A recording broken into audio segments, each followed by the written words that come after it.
Welcome back to Keto Mix Chick. I'm Stephanie, and today we're going to go into our BBB&E challenge details for the first 2 days. So I started January 1st, and today's January 2nd, and I'm just going to do an overview of what I've eaten so far as a part of the BB&E challenge. So the the beef, butter, bacon, and egg challenge. That is what it entails. So that is exactly what it is. If you're interested in starting to do it yourself, that is what you eat. You eat beef, butter, bacon, and eggs. Beef, butter, bacon, and eggs. Easy as that. So you're saying to yourself, okay, Stephanie, what have you been eating? All right, let's get into it. So on New Year's at midnight, I did eat something because I was hungry. And what I ate was some carnivore crisps.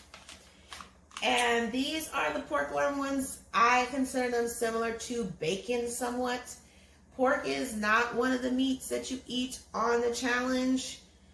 So this was kind of a little bit of a treat, or what can I call it? Or a cheat, I guess. But I ate a bag of these, and that was like really the start of my challenge. You can go to the Carnivore Crisp website. They have beef ones, which I plan to incorporate in this BB&E challenge. I need to order some because I really like the pork and the chicken carnivore crisps.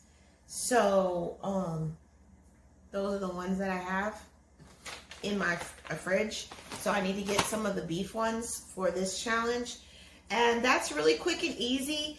That's what you need to think about.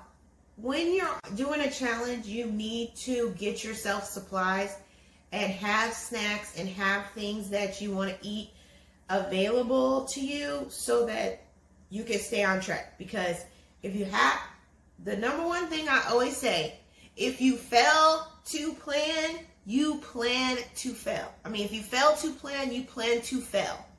You must plan.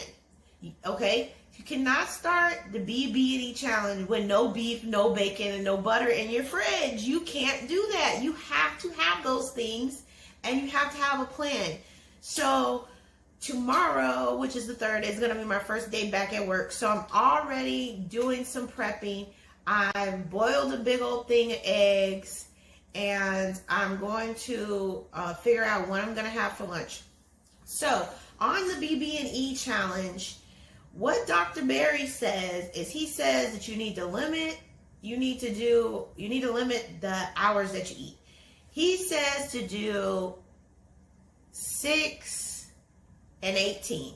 So you're only eating 6 hours out the day, and you're not eating 18 hours out the day. Now, I will admit to you that this is going to be very difficult for me because of my work schedule.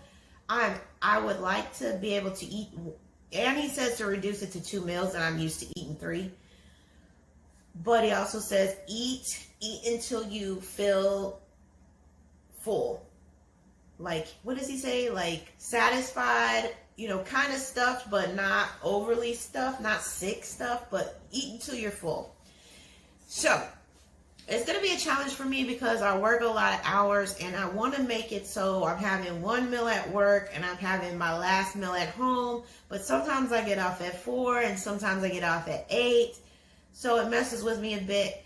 But so the way I'm going to do it is I'm going to do everything I can to implement the 6 and 18 fasting schedule. But if it doesn't work for me, it doesn't work for me. So like today, it's Sunday. I went to church. I came back. I was starving. I wasn't going to make myself wait another 2 or 3 hours so that I could say I didn't eat for 18. Because when you do a challenge or you do anything in life, you have to make it work for you. You have to. You have to make it work for you. So I have to make this work for me. So I ultimately going to try for the 6 and 18 fast. But if I am hungry, I'm not going to make myself suffer either. So we're going to try to follow that. Okay, so day one, I started the new year off with some carnivore crisp. I went to bed and I woke up and I had breakfast because I eat breakfast, lunch, and dinner. So I wasn't going to do automatic change to the two. I'm trying to do this a little bit progressive.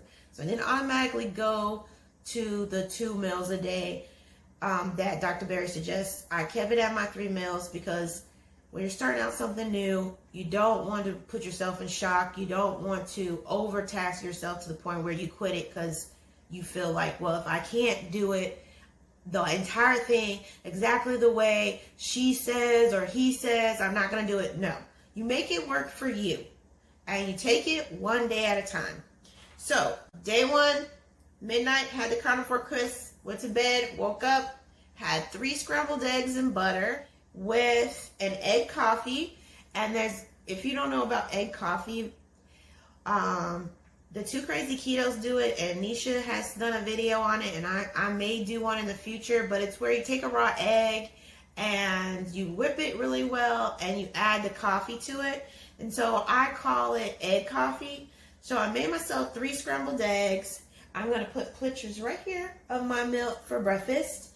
I had 3 scrambled eggs in butter with 4 slices of bacon and coffee. An egg coffee. It had a raw egg in it. Because you can't have any, on this plan, you can't have no sweeteners, no cream. And having the egg coffee makes the coffee a little bit more, people use it as an alternative for dairy. So it's kind of like having a coffee with some cream in it, but still no sweetener. It makes it more palatable, believe it or not. And then so went and ran some errands and things. Then I came home and had 8 ounces of a ribeye. So for New Year's Eve, my boyfriend, he cooked us a rib roast, a ribeye roast on the grill, and it came out very good and it was very tasty. And you'll see a picture of my 8 ounces of ribeye beef roast. And I had him do that because I knew I was going to be starting this challenge and I wanted to have some beef cooked and available to start the challenge. So I ate that we had that for dinner on New Year's Eve, and then I had it for lunch and dinner New Year's Day. And so I had that for the 8 ounces of ribeye roast for lunch. Then I also had some more ribeye roast and 3 boiled eggs for dinner. And I had water. And I had 1 carbonated soda. I had a carbonated soda with dinner. So I am going to be including carbonated waters. When I say carbonated soda, I mean carbonated waters, flavored carbonated waters, to the plan with regular water, tea, and coffee, because I like to have something, I don't know, the fizziness of carbonated water, it grows on you. And I like it for a change from still water. Okay, so that was day 1. And I'm going to have pictures up on here. And then day 2, I went to church. I didn't have anything to eat or drink. Oh, this is what I'm forgetting. So I am also including another product that I don't have here, but I will put it in my other videos. But it's Element Tea, and it's their plain salt one. And I had that this morning, and I had it yesterday. It's a plain salt one, and I put it in a bottle of water. It basically creates a salt water, and I drink that. That's basically like the first thing I have in the morning, and I'm going to have that, in the morning as I go to work and stuff, and I start my day. I'm going to have to wait later in the day to eat than I normally do. So I'm starting my day off with the salt water, with the Element Tea, which I will show you in another video. Okay, so day two, today. After church, I had 3 fried eggs and butter, half an ounce or half a pound or 8 ounces of brisket from Maurice's Barbecue. So I'm in South Carolina, and I'm in Columbia, South Carolina, and we have a barbecue place called Maurice's Barbecue. And I wanted to purchase more brisket to have something to eat off of, but the car in front of me bought up all the brisket. So all I got was a half. All they had left was a half a pound, so I bought it. And I had it. Brought it home. So there are, you can make this work for your lifestyle. If you can't make your own or cook your own meats, there's barbecue places, there's places that serve meat by the pound that you could get to eat on the challenge. So I have that. I'm going to display a picture of what that looks like. Then I had a ribeye for dinner. I had a carbonated water. And today I also put in yesterday my Walmart grocery order. So I don't go into Walmart. I cannot tell you the last time I went into Walmart. It is not my favorite place. But I do shop there. I just do Walmart pickup. I put it, and it helps me save money because when I go in the store, I pick up a bunch of stuff that I don't need. I'm like, oh, let me try this. Let me do this. Let me do that. So let me taste this. Oh, I never had before. Oh, I need this and that. So when I go into the store, I purchase more than I need to. So I try to avoid going to the store. And Walmart pickup is the best thing they ever invented. So I placed an order for some things, and I'm going to show you a picture of my haul. Yes, and I just got things for the plan, and I'm hoping that I have some beef in the fridge, some ribeyes that I bought from Lidl's, and things like that.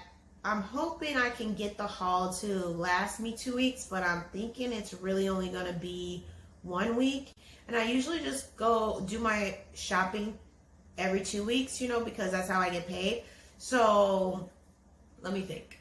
So if I can't make it on what I purchased, if what I purchased from Walmart doesn't make it for me the whole 2 weeks, I may, because what I do sometimes is if I want some other things that I forgot from Walmart or another store, I will just go into like Lidl's. There's a store called Lidl's, and they have good meat prices and stuff like that. Or Aldi's. I'll go into one of the alternative grocery stores or like Publix or Food Lion. I'll run in and I just get a few things. I won't do a full grocery shopping. So if my food that I purchased from Walmart doesn't last me the 2 full weeks, which I'm thinking it's not, but we'll see. I may pick up some things to get me through to the next Walmart shopping. So that is it. I've been eating. I've been doing the challenge. I'm going to keep you updated. If you're interested in continuing to see what I'm eating, how I'm making this challenge happen, like and subscribe below. Watch my videos. Get motivated. And get on that BB&E challenge. Try it out. See what it does for you.